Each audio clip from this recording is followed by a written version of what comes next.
चैतन्य चंद्राय नमो नमस्ते। चैतन्य चंद्राय नमो नमस्ते। जय श्री कृष्ण चैतन्य प्रभु नित्यानंद, श्री अद्वैत गदाधर शिवासादि श्री गौर भक्त वृंद। हरे कृष्णा कृष्ण कृष्ण हरे हरे, हरे राम राम राम हरे हरे। मुखम करोति वाचालं पंगुलं हयते गिरिं यत्कृपातमहं वन्दे परमानंद माधवं श्रीगुरुदिनतरणं श्रीचैतन्येश्वरं। नमः ओं विष्णुपादाय कृष्णप्रेष्ठाय भूतले। তো আমরা শ্রবণ করছি শ্রী চৈতন্য চরিতামৃত আদি লীলা প্রথম অধ্যায় থেকে। তো আমাদের আলোচনা ছিল গতকালকে থেকে যে ধর্ম প্রজ্জিত কৈতব অত্র পরম নির্মোচন সর্দার শ্লোকের ব্যাখ্যা ছিল যে কৈতব ধর্মগুলি কি কি ধর্ম। ঠিক আছে,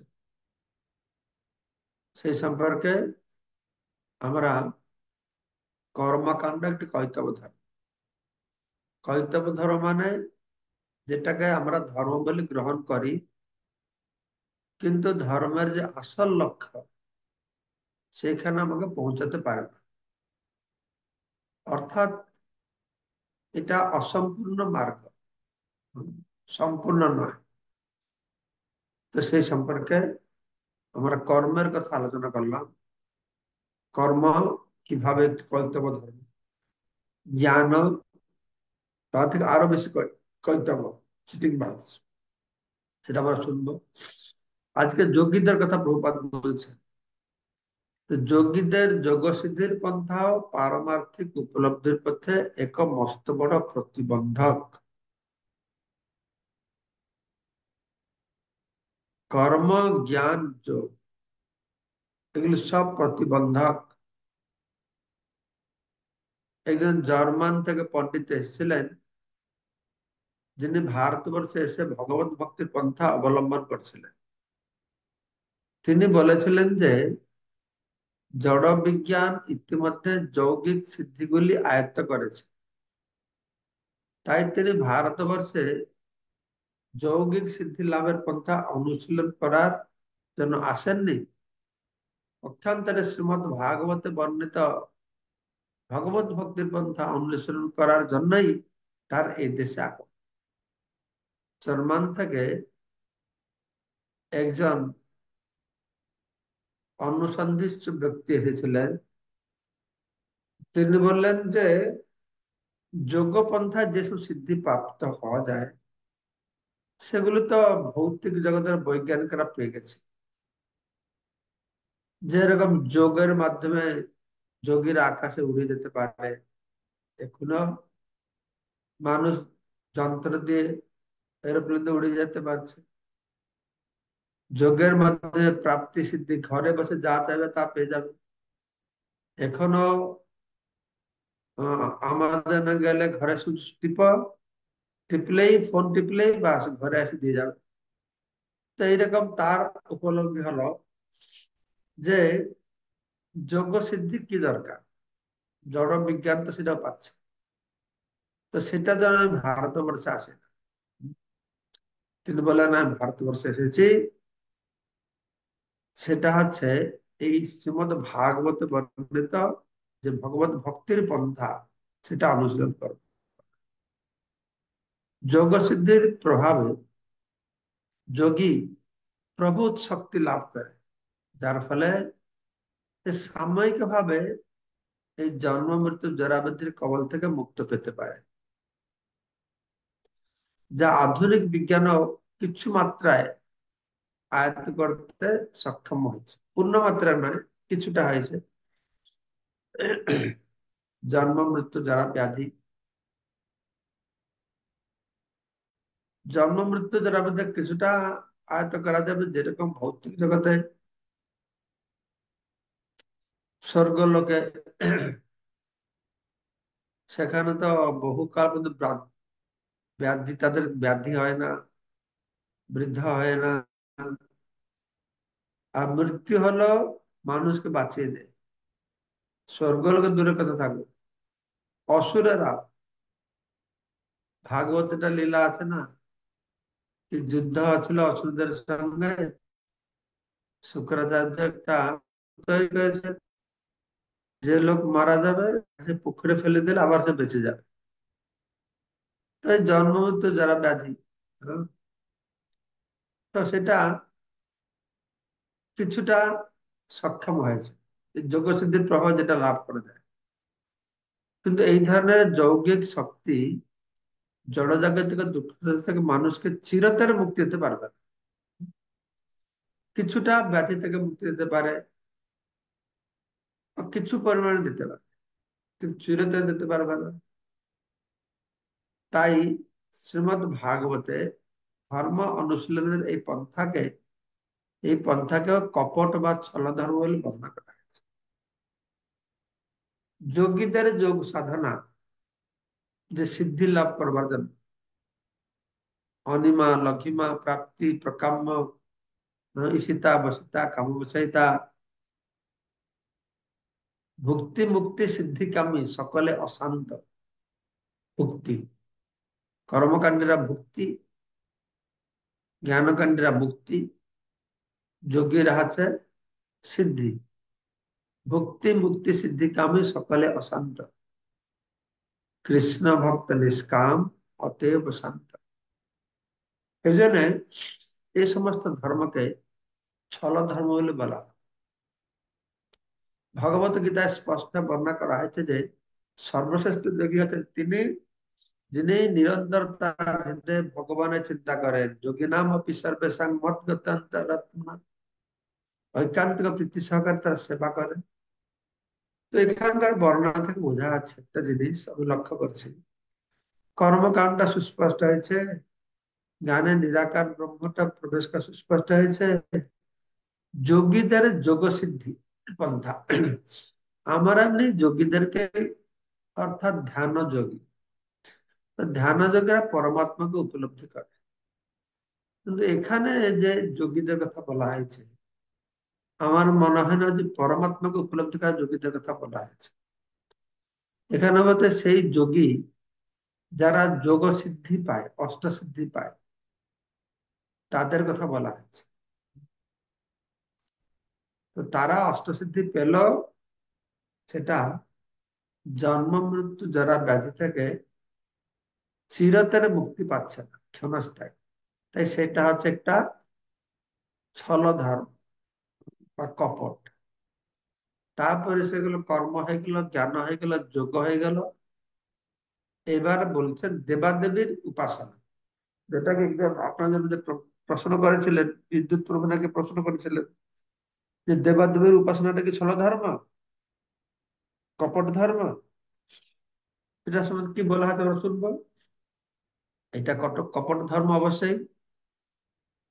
কারণ লোকেরা মনে করছে দেবাদেবীদেরকে পূজা করলেই আমরা সুখে থাকতে পারবো, কিন্তু সেটা তো ঠিক নয়।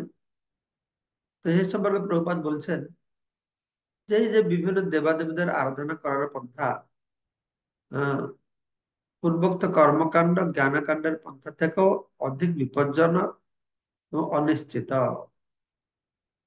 কর্মকাণ্ড আর জ্ঞানকাণ্ড থেকে এখানে আরো বিপদ আছে, এরা অনিশ্চিত।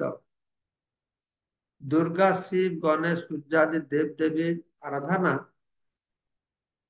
বা বিষ্ণুর নির্বিশেষ রূপের ধ্যান, যে পন্থা, কেবল তারাই গ্রহণ করে যারা অত্যধিক কামনা বাসনার প্রভাবে অন্ধ হয়ে পড়েছে।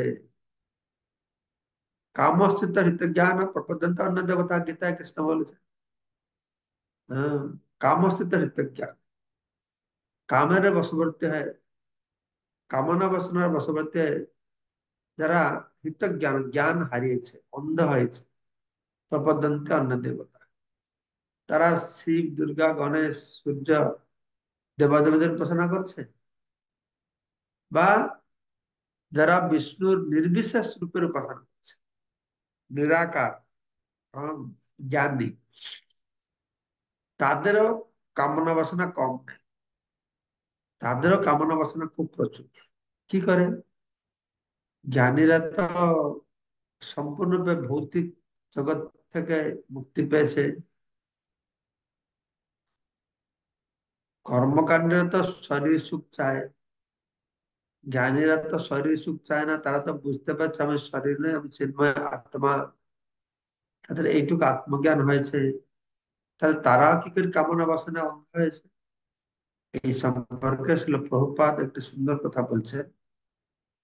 বলছেন দেখো, যারা কর্মকাণ্ডীরা তারা কিছু ভোগ করতে চায়, একটু ভালো খাবো, ভালো পড়বো, ভালো করবো। কিন্তু যারা জ্ঞানীরা, তাদের ভোগের বাসনাটা কত বেশি, যে তারা চিন্তা করছে যে এই কর্মকাণ্ড করে, এই এখানে একটু সুখ করে, একটু স্বর্গ সুখ করে, এই সুখ করে, এই সুখ এটা যথেষ্ট নয়। আমি ভগবানের সঙ্গে এক হয়ে যাব, তো সব সুখ আমি পাবো, ভগবানের মতন সুখ পাবো। যেন প্রভুপাদ বলছেন যে এদের কামনা বাসনটা আরো তীব্র, আরো উন্নত কর্মকাণ্ডীদের থেকে। আমি আশা করি যেটা বললাম আপনারা ধরতে পারছেন। তো এই অভাবের যুগে দেব দেবদের পূজা যথাযথভাবে সম্পন্ন করা সম্ভব নয়। এটা অভাবের যুগে বলছেন। কেন? দেবাদেবদের উপাসনা করা, যজ্ঞ ইত্যাদি কর্মকাণ্ড করা, এর জন্য যা উপকরণ দরকার, সেগুলি বর্তমান যুগে পাওয়া যায় না। ঘিটাই ভালো, শুদ্ধ ঘি পাওয়া যায় না। কি দিয়ে যজ্ঞ করবে? কি দিয়ে দেবাদেবদের পূজা করবে? এই উপকরণের খুব অভাব। শাস্ত্র নির্ধারিত পন্থায় কেউ যদি যথার্থভাবে দেবাদেবীর পূজা করতে পারে, তাহলে তাদের ইন্দ্রিয় সুখ ভোগের বাসনা চরিতার্থ হবে ঠিক, তবে সেই সুখ হবে ক্ষণস্থায়ী। দেবাদেবীদের পূজা করলে ইন্দ্রিয় সুখ হবে, কিন্তু ক্ষণস্থায়ী হবে। অল্প বুদ্ধি সম্পন্ন মানুষরাই কেবল এই পন্থা অবলম্বন করে। আবার সেই ভগবত গীতায় যে কথা বলা হয়েছে, আমার মনে হয় এই জন্যই প্রপাত বলছেন প্রথম ভগবত গীতা পড়তে হবে, তাহলে ভাগবতকে ঠিক করে বুঝতে হবে। তো ভগবত গীতার কথা বারংবার আমরা এখানে শুনছি। অন্তবত্ত ফলং তেসাং তৎ ভগবত অল্পময় তেসাং। দেবদেবদের পূজা করে, তাদের অল্প বুদ্ধি সম্পন্ন মানুষ বলা হয়। কেন? অন্তবত, তাদের যে ফল হচ্ছে ক্ষণস্থায়ী। তো ভগবত গীতায় কথা বলা হচ্ছে। তাই কোন বলতে জিজ্ঞাসা করছে, কোন প্রকৃতিস্থ মানুষ এই ক্ষণস্থায়ী সুখভোগে সন্তুষ্ট হতে পারে না। অর্থাৎ যাদের একটু বিবেক বুদ্ধি রয়েছে, তারা এই ক্ষণস্থায়ী সুখ ভোগের চেষ্টা করবে। তো পূর্বোক্ত তিনটি পন্থার কোনটি জড়জগতের তৃতাপ দুঃখ থেকে মানুষকে মুক্ত করতে পারে না। পূর্বোক্ত তিনটি পন্থা, কর্ম, জ্ঞান, যোগ, আর কর্মকাণ্ডের ভিতরের মধ্যে দিয়ে দেবাদেবী উপাসনা, এই ত্রিতাপ ক্লেশ থেকে মুক্ত করতে পারবে না। ত্রিতাপ দুঃখ, আধ্যাত্মিক দুঃখ, আদি ভৌতিক দুঃখ, আদি দৈবিক দুঃখ। আধ্যাত্মিক দুঃখ মানে কি? নিজের দেহ ও মন থেকে জাত দুঃখ। আদি ভৌতিক দুঃখ কি? অন্য সমস্ত জীবদের দ্বারা দেওয়া দুঃখ। আদি দৈবিক দুঃখ হচ্ছে কি? দৈব দুর্বিপাক, বিভিন্ন দেবতাদের দ্বারা প্রদত্ত দুঃখ, ভূকম্প, সুনামি, বন্যা ইত্যাদি। তো শ্রীমদ ভাগবতে যে ধর্মের কথা বলা হয়েছে, তা কি হচ্ছে? তা এই ত্রিতাপ দুঃখকে সমূলে উৎপাদিত করে। তাপত্রে উন্মূলন, ধর্ম প্রজ্জিত কৈতবত্র পরম নিমজ্জনং সতাং বেদ্যং বাস্তবম অত্র বস্তু শিবদম তাপত্রে উন্মূলন। সেটি কথাটি প্রভুপাদ বর্ণনা করে বলছে। তাপ, ত্রিতাপটা কি? আর ত্রিতাপটাকে একমাত্র ভাগবত ধর্মই মূলোৎপাটন করতে পারবে। কর্ম জ্ঞান যোগ সমূলে বিনাশ করতে পারবে না। ক্ষণস্থায়ী কিছু সময়ের জন্য হয়তো এগুলি জন্ম মৃত্যু দ্বারা ব্যাধি হোক, চাপ ক্লেশ হোক, দূরে রাখতে পারে। তো শ্রীমদ ভাগবতের সর্বশ্রেষ্ঠ ধর্ম কথা বর্ণনা হয়েছে। সর্বশ্রেষ্ঠ ধর্ম, কারণ ভাগবতে বেদের সার কথা বলা হয়েছে। বেদোত্তর গলিতং ফলম, বেদের বৃক্ষের সুপক্ষ সুমিষ্ট রসাল ফলস্বরূপ শ্রীমদ ভাগবত। তো এই কথা ভাগবত সর্বশ্রেষ্ঠ ধর্ম কথা বলা হয়েছে। তো সেটি হচ্ছে ইন্দ্রিয় সুখ ভোগ, সকাম কর্ম, ভগবানের সঙ্গে এক হয়ে যাওয়ার নির্বিশেষ জ্ঞান, এই সব কিছু বাসনা শূন্য হয় একমাত্র পরমেশ্বর ভগবানের প্রেমময় সেবায় যুক্ত থাকার কথা বলা হয়েছে ভাগবত। এই যুক্ত হওয়ার মাধ্যমে স্বাভাবিক অবস্থায় স্থিত হওয়া যে ধর্ম, সেই ধর্মটি পালন করা যায়। তাহলে ভাগবত এখানে বলা হলো যে স্বসুখ বাসনা শূন্য, মুক্তি বাসনা গন্ধ শূন্য, কৃষ্ণ সুখ তাৎপর্যময় যে সেবা, সেটা হচ্ছে ভাগবত ধর্ম। ভাগবত ধর্ম মানে ভাগবতে বর্ণিত ধর্ম।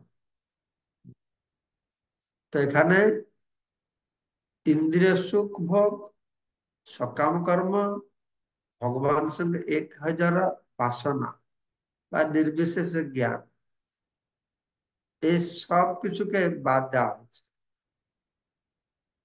বাদ দিয়ে প্রেমময় ভক্তির কথা বর্ণনা করা হয়েছে। সূক্ষ্ম, স্থূল অথবা সূক্ষ্ম যে কোনো রকমের ইন্দ্রিয় সুখ ভোগ ভিত্তিক যে ধর্ম, তা হচ্ছে কপট ধর্ম। ধর্ম প্রযুক্ত কৈতব, কৈতব ধর্ম কথা আমরা আলোচনা করছি। কৈতব ধর্মটি কি? স্থূল ভাবে হোক বা সূক্ষ্ম ভাবে হোক, ইন্দ্রিয় ভোগ ভিত্তিক যে ধর্ম, যে ধর্ম করলে স্থূল বা সূক্ষ্ম ভাবে ইন্দ্রিয় ভোগ হবে, এটি কপট ধর্ম। কেন? না, এতে আত্মার তৃপ্তি হবে। এই প্রকার ধর্মের অনুগামীরা কখনোই ওই ধর্মাচরণ গুলির মাধ্যমে জড়জাগতিক ক্ষুদুদ্দেশ্য থেকে অব্যাহতি লাভ করতে পারবে না। তো এই সম্পর্কে এখানে বলা হলো যে প্রজ্জিত, এই প্রজ্জিত কথাটি অত্যন্ত তাৎপর্য। উজ্জিত, প্রজ্জিত, মানে পূর্ণরূপে, প্রশিক্ষণ, শিক্ষা, প্রশিক্ষা, পূর্ণরূপে শিক্ষা।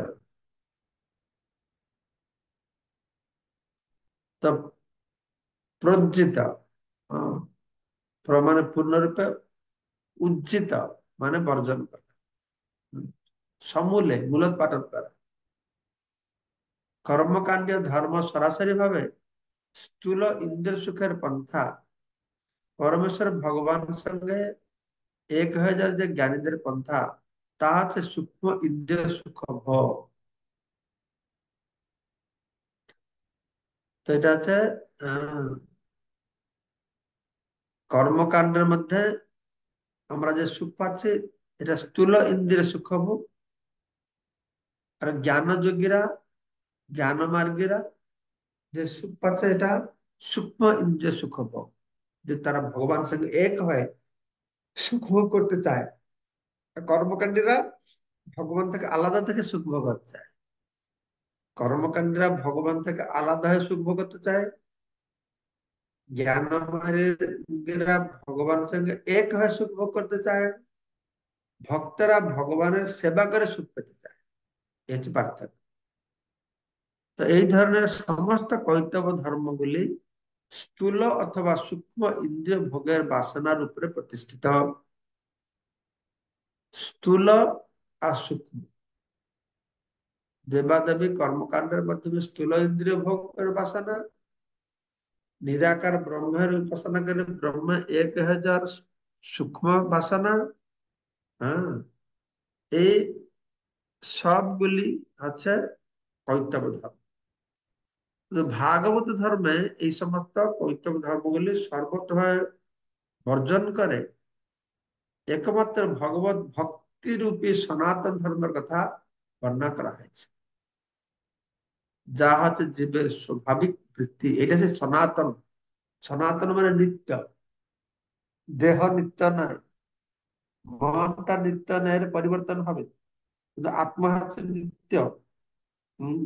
তো সেই জন্য তার নিত্য ধর্ম হচ্ছে তার স্বাভাবিক ধর্ম, ভগবত ভক্তি করা। ভাগবত ধর্ম আর শ্রীমৎ ভাগবতে বর্ণিত যে ধর্ম, তার প্রাথমিক পাঠ হচ্ছে ভগবত গীতা। তা তারাই অনুশীলন করেন যারা হচ্ছেন সর্বোচ্চ স্তরের মুক্ত পুরুষ, এবং যাদের কাছে কর্তব্য ধর্মমূলক সমস্ত প্রকারের ইন্দ্রিয় সুখ ভোগ সম্পূর্ণরূপে অর্থহীন, তারাই ভাগবত পাঠ করে।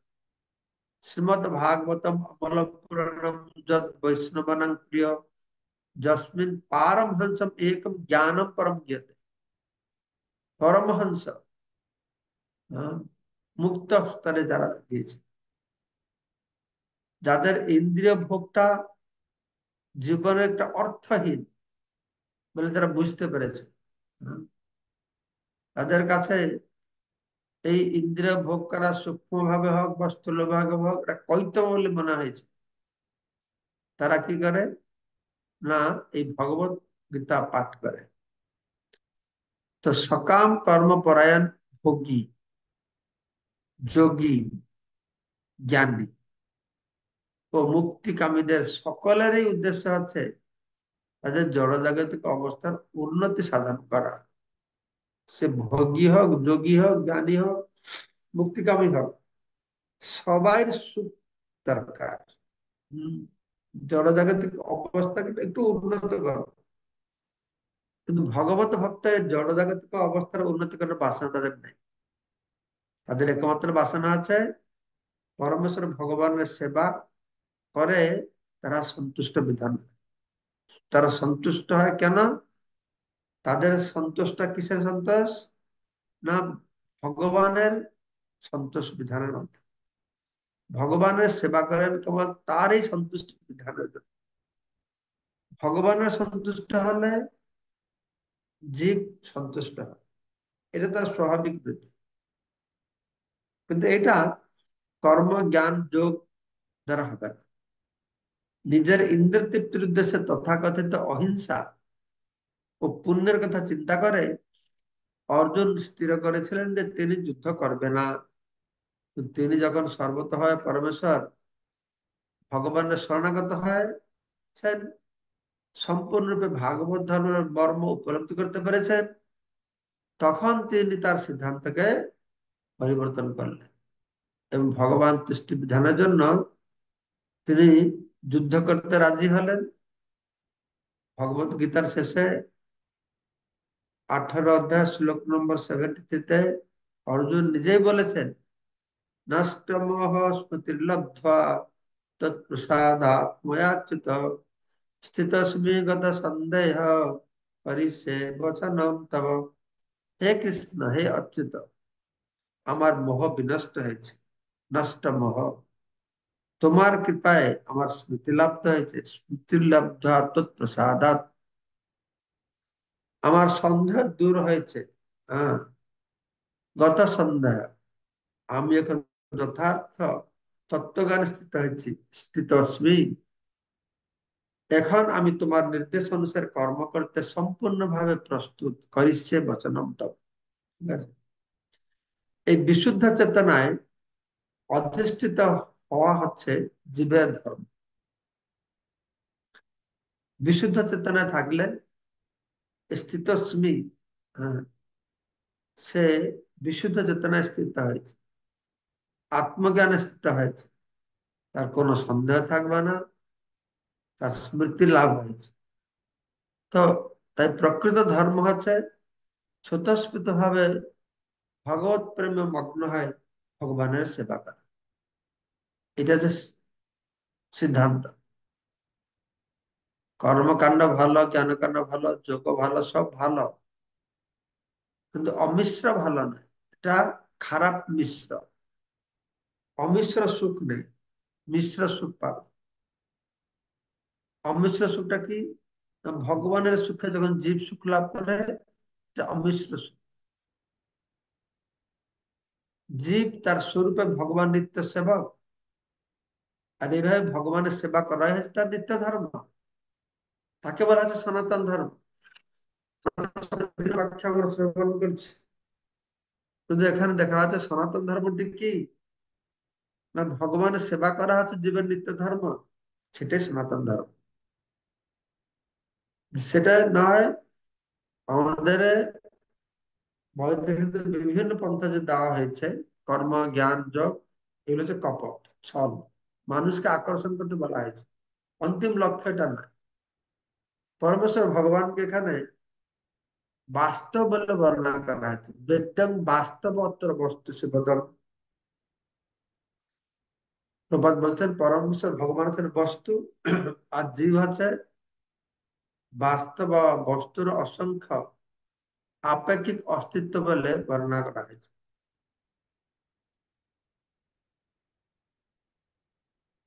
পরমেশ্বর ভগবান বেদ্যং বাস্তবম অত্র বস্তু।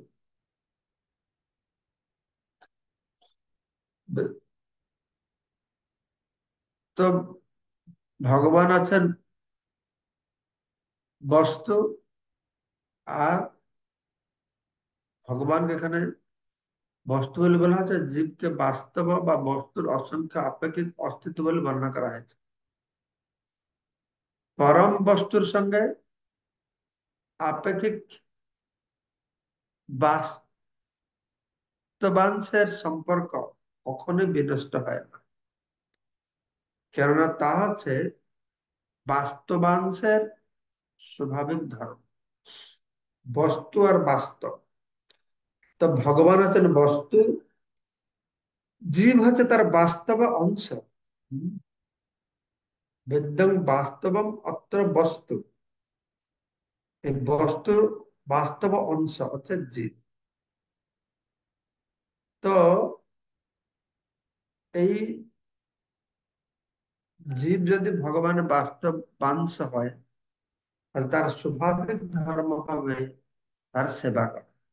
সেটাই নিত্য ধর্ম, সেটাই সনাতন ধর্ম, নিষ্কপট ধর্ম। বাকিগুলি সব কপট ধর্ম, ছল ধর্ম, কৈতব ধর্ম। তো জীবনের আসল স্বরূপটি কি? না, কৃষ্ণের নিত্য দাস। কিন্তু যখন জীব জড়া প্রকৃতির সংস্পর্শে আসে, তখন জীব এই ভবরোগের দ্বারা আক্রান্ত হয়। ভবরোগ, ভবরোগে আক্রান্ত হয়। আহ, সে এই দুঃখ কষ্ট পায়। এই ভবরোগের নিরাময় হচ্ছে মানব জীবনের পরম লক্ষ্য। হুম। ভবরোগ থেকে মুক্তি পাবে। তো এই রোগের শুশ্রূষা আছে, মানে চিকিৎসা আছে কি? না, ভাগবত ধর্ম বা সনাতন। ভবরোগকে সারাতে পারবে, তার মেডিসিন হচ্ছে ভাগবত ধর্ম। তো সে কথা ভাগবতময় বিস্তারিত বর্ণনা করা হয়েছে। তাই কেউ যদি তার পূর্বজন্মের স্বীকৃতি ফলে এই শ্রীমৎ ভাগবতের অমৃতময় বাণী শ্রবণ শ্রবণে ঐকান্তিক আগ্রহী হন, তাহলে তিনি তৎক্ষণাৎ তার হৃদয়ে পরমেশ্বর ভগবানের উপস্থিতি উপলব্ধি করতে পারেন। তো তার ফলে তার জীবন সার্থক হয়। শুশ্রূষা তৎক্ষণাৎ। আহ, যে ভগবান কথা শুনতে ইচ্ছা করলেই, শুনলেই, শুনতে ইচ্ছা করলেই তৎক্ষণাৎ সদ্য হৃদ্য অবরুদ্ধ কুতুভি শুশ্রূষুভি শুশ্রূষুভি। যারা শুনতে চায়, যারা ভাগবতের মেডিসিন দিয়ে চিকিৎসা করতে চায়, তাদের হৃদয়ে এই ভগবত উপলব্ধি তৎক্ষণাৎ হবে। অর্থাৎ ভগবান তার হৃদয়ে প্রকাশিত হবে। তো দ্বিতীয় শ্লোকটি বলা আছে, তার মধ্যে মুখ্য বাঞ্ছা কৈতব প্রধান, যাহা হইতে কৃষ্ণ ভক্তি হয় অন্তর্ধান। তার মধ্যে মুখ্য বাঞ্ছা, কার মধ্যে মুখ্য বাঞ্ছা? না, পূর্বে যে শ্লোকটি বলা হয়েছিল, ধর্ম অর্থ কাম মোক্ষ বাঞ্ছাদি সব, হ্যাঁ, এই পূর্বে শ্লোকে বলা হলো কি, অজ্ঞান তমের নাম কহিয়ে কৈতব, ধর্ম অর্থ কাম মোক্ষ বাঞ্ছাদি সব। 90 নম্বর শ্লোকে বলা হলো, অজ্ঞান তমের নাম কহিয়ে কৈতব, ধর্ম অর্থ কাম মোক্ষ বাঞ্ছা আদি সব। যে ধর্ম অর্থ কাম মোক্ষ বাঞ্ছা, এগুলি কৈতব, এই চারটার মধ্যে মুখ্য বাঞ্ছা কৈতব প্রধান, যাকে সারা জগতের লোক মনে করে মুখ্য হচ্ছে জীবনের লক্ষ্য। এখানে বলা হচ্ছে এটা হচ্ছে সব থেকে চিটিংবাজ, সবচেয়ে বড় চিটিংবাজ। ধর্ম অর্থ কাম মোক্ষাদের কৈতব ধর্মগুলির মধ্যে এই যে মুখ্য বাঞ্ছা অর্থাৎ ব্রহ্মে লীন হয়ে যাবে, নিরাকার ব্রহ্মে লীন হয়ে যাবেন, নিজের অস্তিত্বকে হারাবে, এই লীন হয়ে যাওয়ার যে মুখ্য বাসনা, সে যে সব থেকে বড় আত্মপ্রবঞ্চনা। কেননা তার ফলে খ্রিস্ট ভক্তি চিরতরে অন্তর্হিত হয়, যাহা হইতে কৃষ্ণ ভক্তি হয় অন্তর্ধান। তো নিরাকার ব্রহ্মে লীন হয়ে যাওয়ার বাসনা হচ্ছে সব থেকে সূক্ষ্ম ধরনের নাস্তিকতা। প্রভুপাদ বলছে যে ভগবান সঙ্গে এক হতে চায়, ভগবানকে নিরাকার বললে তারা হচ্ছে নাস্তিক। মুখ্য বাঞ্ছার আবরণে আচ্ছাদিত এই ধরনের নাস্তিকতাকে যখন প্রশ্রয় দেওয়া হয়, তখনই ভগবত ভক্তির মার্গে অগ্রসর হওয়ার যোগ্যতা সম্পূর্ণরূপে নষ্ট হয়ে যায়। এই সূক্ষ্মভাবে এই ভগবানের সঙ্গে এক হয়ে যাব, এই প্রবণতা যে আসে, যাতে কি হয় না, তখন এই নাস্তিকতা ভাব আসে। তো এই অধ্যায় প্রায় শেষের দিকে, বাকিটা আমরা কালকে পড়ে শ্রবণ করব। আজকে এখানে থাক। কোন প্রশ্ন আছে? বিদ্যুৎ প্রভু বলুন। হরে কৃষ্ণ, ধন্যবাদ, প্রণাম মহারাজ, আপনার শ্রীচরণে সুন্দর ক্লাস। এখানে তাৎপর্যে প্রভুপাদ এক জায়গায় লিখছেন, প্রকৃত ধর্ম হচ্ছে স্বতঃস্ফূর্ত ভাবে ভগবত প্রেমে মগ্ন হয়ে ভগবানের সেবা করা। তা আমরা তো ভগবানের সেবা করছি, মানে ভগবান শ্রীকৃষ্ণের হয়তো পূজা অর্চনা, প্রসাদ পাচ্ছি, হরিনাম জপ করছি, গীতা পড়ছি। তা আমার প্রশ্ন হচ্ছে, এটা কি প্রকৃষ্ট রূপে ভগবানের সেবা হচ্ছে না, না? যখন স্বাভাবিক ভাবে হবে, আমরা তখন শাস্ত্রের ভয়, গুরুদেবের নির্দেশের ভয়ে করছি। আচ্ছা আচ্ছা। ভোর 4টায় উঠতে হবে, হ্যাঁ কিন্তু স্বাভাবিক ভাবে আমরা প্রসাদ পাচ্ছি, প্রসাদ বুদ্ধিতে প্রসাদ পাচ্ছি না। কে রান্না করেছে, ও আজকে রান্নাটা খুব ভালো হয়েছে নাকি, হ্যাঁ হ্যাঁ। ভালো লাগে। আর কে রান্না করেছে আজকে, খুব ভালো প্রসাদ রান্না করেছে। তো স্বাভাবিক যখন হয়ে যাবে, সে কে রান্না করতে আর জিজ্ঞেস করবে না। সে শুধু আচ্ছা চিন্তা করবে, ভগবানের অধরামৃত আমি পান করছি। আমার অবশ্যই ওই স্তরে পৌঁছায় না, কিন্তু ওই স্তরে পৌঁছবার প্রাথমিক স্তরে আমরা রয়েছি। আমরা যেটা করছি এখনই বৈদিক ভক্তি করছি, শাস্ত্রের ভয়ে ভক্তি করছি, গুরুর ভয়ে ভক্তি করছি, নিষ্কাম কর্ম করছি। কিন্তু এগুলো করতে করতে চিত্ত শুদ্ধি হয়ে গেলে ওই স্বাভাবিক ভগবত ভক্তিটা উদয় হবে তখন, তাই না? ঠিক আছে। বুঝতে পারলাম।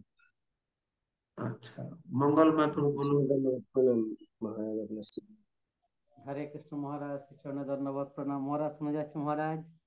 হ্যাঁ, শোনা আছে। মহারাজ, স্থূল বা সূক্ষ্ম ভাবে কামনা বাসনা থাকলে সেটা কৈতব ধর্ম হচ্ছে। তো কর্মকাণ্ডীরা কর্মকাণ্ড করছেন, স্বর্গে যাবেন, স্বর্গ সুখ ভোগ করবেন। আর জ্ঞানীরা ব্রহ্মের সঙ্গে এক হয়ে যাবেন। আর যোগীদের কামনা বাসনা কি হচ্ছে মহারাজ? ওই যে অষ্টসিদ্ধি, যোগীদের কামনা বাসনা আছে, অনিমা, লঘিমা, প্রাপ্তি, প্রকাম্য, এগুলো সব পাবো, এটা ওদের হুম হুম হুম। আচ্ছা। যোগ সিদ্ধি পাবে, হুম হুম হুম হুম। তাই না? হ্যাঁ মহারাজ, হ্যাঁ। হুম, হ্যাঁ। ইসিতা চমৎকার। বসিতা যেগুলো আছে, হ্যাঁ, অনিমা সেগুলো লঘিমা ইসিতা বসিতা যেগুলো ওই আছে। অষ্টসিদ্ধি।